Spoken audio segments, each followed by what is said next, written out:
Hi. Hello. Ako nga pala ang iyong Kuya Jake. I'm a family friend. Ikaw yung panganay na anak ni Tito Bob at Tita Mila, no? Ano nga pala pangalan mo? Ara, Alam mo,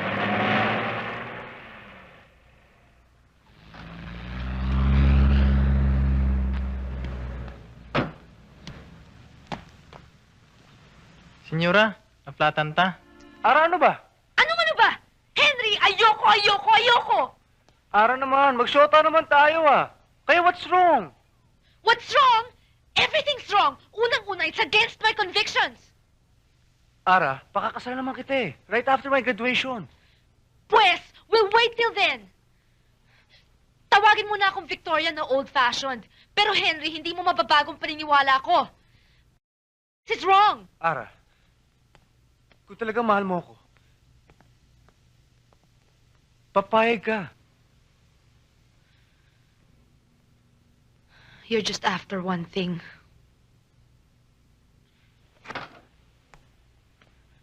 Uuwi ako mag-isa. Break na tayo. Okay. I'll take you home. Thank you.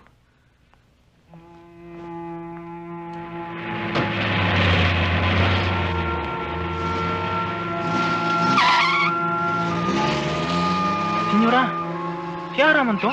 Sus Maria Josep, gi ka sa motel? Tarararan!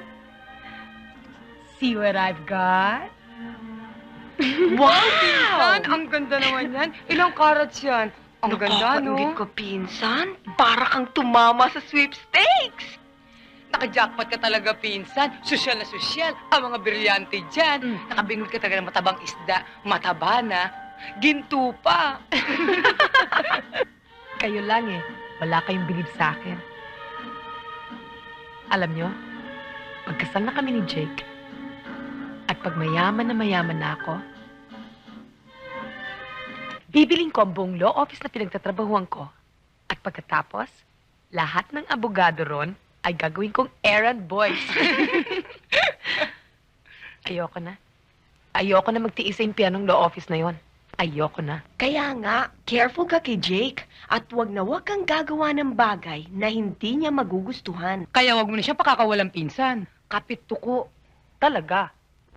Tama na, Bob. Maawa ka sa anak mo. Tama na! Nakakaya ka! Nangako ka sa akin na hindi mo siya sasaktan. Ano pa kukulang namin sa'yo? Ano?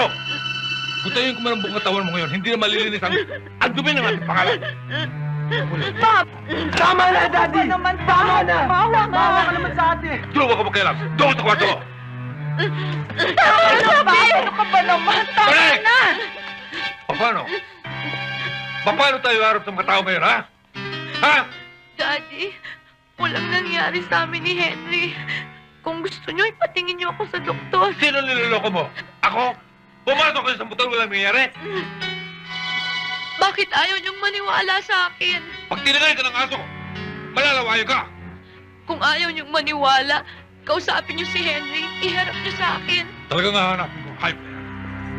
Kailangan panikutan ni Henry ang ginawa niya sa'yo. Kailangan pakasalan ka niya. Antikas naman ng... Sinabi ng wala ang anak namin dito. Madaling araw pa lang, umalis na si Henry. Ay, hindi! Bert! Huwag niyo kong lokohin, ha? Ilabas yung magaling yung anak. Kung hindi, susurugin kong bahay nito. Teka muna, Bob. Dahil mo pa autoridad, kung idemanda kita ngayon ng trespassing at pagbabanta. Umalis na nga kayo. Tatawag ako ng pulis. Yung anak ninyo ang bantayan ninyo. Malay namin, kung sumasama yan kung kani-kaninong lalaki, yan ang humahabol kay Henry namin. Hoy, Beting! Hindi kalat ka rin ang anak namin, ha? Daddy, tama na ho, umuwi na ho tayo. Wala naman ho nangyari sa amin ni Henry Paniwalaan niyo ho ako, Daddy. Ate Teresing, anong gagawin natin? Walang mangyayari sa atin dito. Bob, tayo na. Sa korte tayo magkikita. Bahala ka! Ayun, anak. Sino tinatakot ninyo? Kung gusto ninyo, ngayon din. Paring Bob, meron ba kung may tutulong? Salamat, pare. Sige. Henry! Henry! Pang? Nang dahil sa kalokohan mo, montik na masira kinabukasan mo. Pang, Mang, mahal ko siya. Handa ko siyang pakasalan. Ano? Hindi ka pa nakakatapos ng pag-aaral eh. Pag-aasawa na iniisip mo? At saka ano ang mangyayari sa buhay mo? Pang, Mang, anong gagawin ko ngayon? Wala naman talaga nangyari sa amin ni Are. Ano? Wala ho talaga. O di mas nakakaya ka? Nagdala ka ng pagkatapos walang nangyari? Ikaw pa naman tong macho-macho? Ano ka? Pang, mahal ko siya. I respect her. Ben, ang mabuti pa ipadala na natin siya sa Maynila. Doon na siya mag-aaral.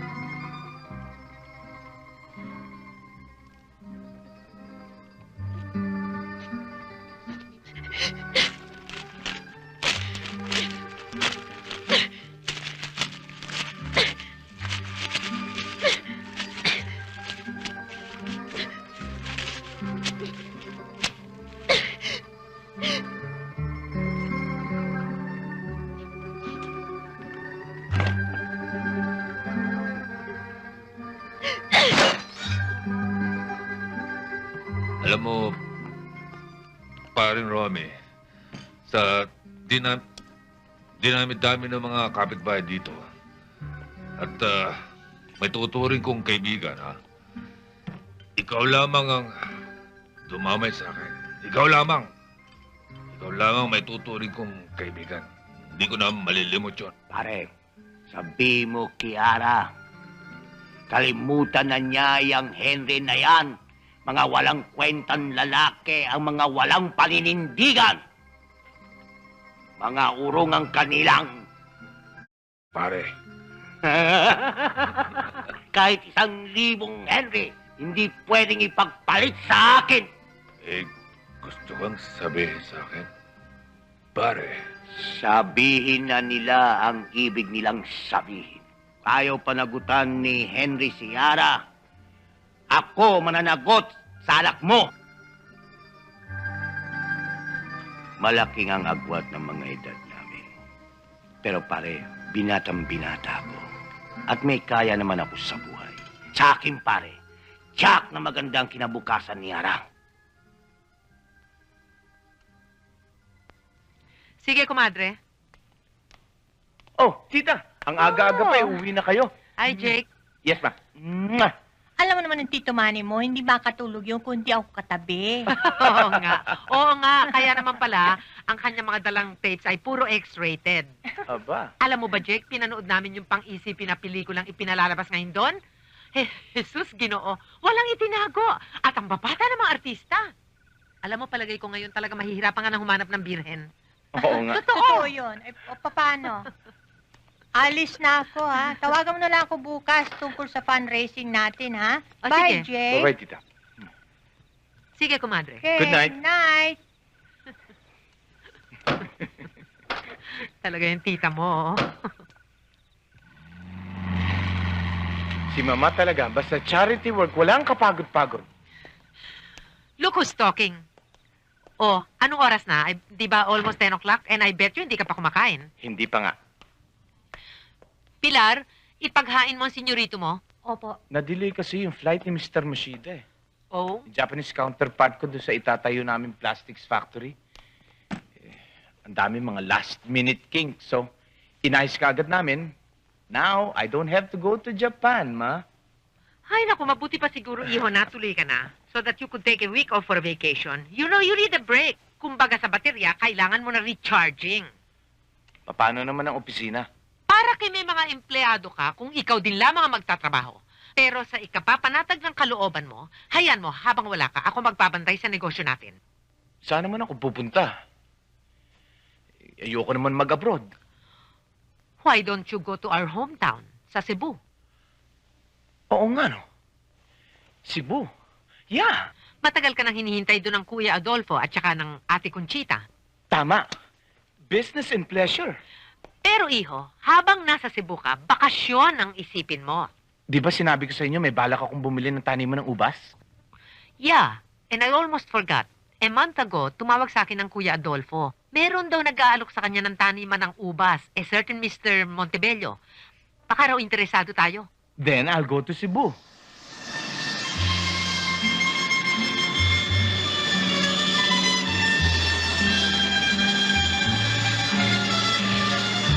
Announcing the arrival of Philippine Airlines Flight 155 from Manila.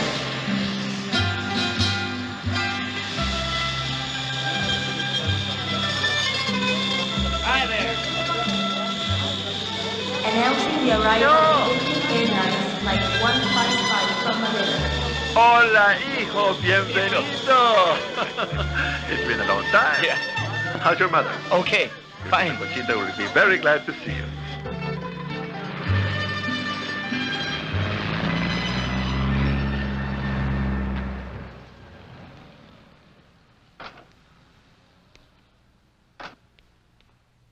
Dong, Senyorito. kuha mga Nandyan bag na ni pala kayo. Senyorito Jake. Senyorito. Dai, tabangi. Opo. Vamos adentro, hijo. Oh, kailan mo naman isasama si Arian? And next time na lang when she's not too busy. Jake, iho! Tita! Hi. Sus, Gino, kagwapo-gwapo naman itong pamangking ko. Mabuti naman, naalala mo pa kami. Noong isang taon nagpunta rito si mama mo, nasa Germany ka raw. Yes, tita. Well, come on, sit down. This is your home, remember that?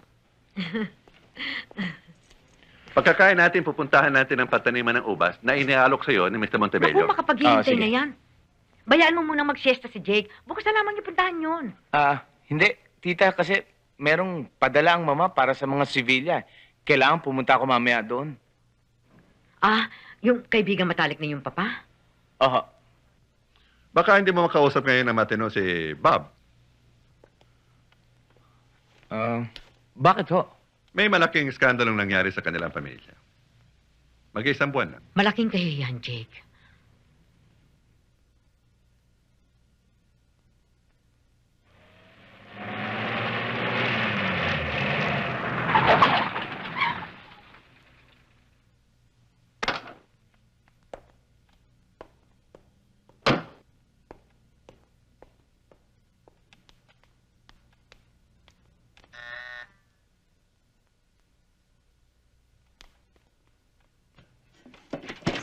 Masaya ato. Si Tito Bob? Nasa soda yun lang. Jake! Tita Mila. Kailan ka pa dumating? Ang mama, kumusta? okay. Halika, tuloy ka. Matagal ka nang hindi nagbabakasyon dito sa Cebu, ah. Oo nga eh. Ito nga pala pinabibigyan ng mami para sa inyo. Saka itong sulat, oh.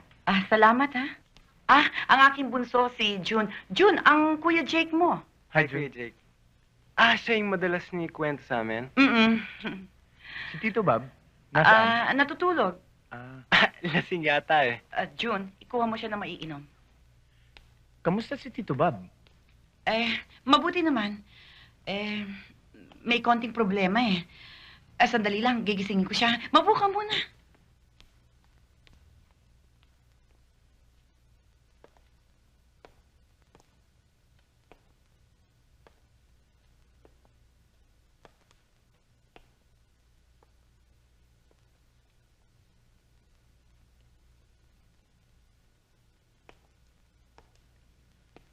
Hi.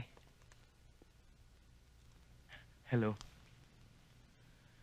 Ako nga pala ang iyong Kuya Jake. I'm a family friend. Ikaw yung panganay na anak ni Tito Bob at Tita Mila, no? Ano nga pala pangalan mo? Ara. Alam mo, nung huli kita makita, mga Jake! Excuse. Jake! Tito Bob. Bakit hindi ka malang nagpasabing darating ka? Sana nasalubong kita sa airport. Kuya Jake, thank you. Kung pwede nga bang pumatay ng anak, siguro ginawa ko Tito na. Bob. Tsaka hindi naman nakakapagtaka kung bakit lapitin ng lalaki yan si Ara eh. Maganda naman siya. Pinakiingatan nga namin siya dahil nag-iisa lamang siyang anak namin babae. Alam mo naman dito sa bayan natin, ang pinakaiingatan ng tao ay ang dangal. Pero nung mangyari ang iskandalong yon, para bang binawian na kami ng dangal eh. Maalis lamang ang alingasngas na yan. Mababawi lang namin ang dangal na sinasabi ko sa iyo kung mag-aasawa si Ara. Bata pa si Ara. Kumbaga sa bunga, bubut pa. Hindi pa hinog para mag-asawa. Pues, pahinugin sa pilit. Ang importante ay may sasagip sa kanya. Kahit kanino, ipakakasal ko siya. Sa ganung paraan mapapabuti ang buhay ng aking anak.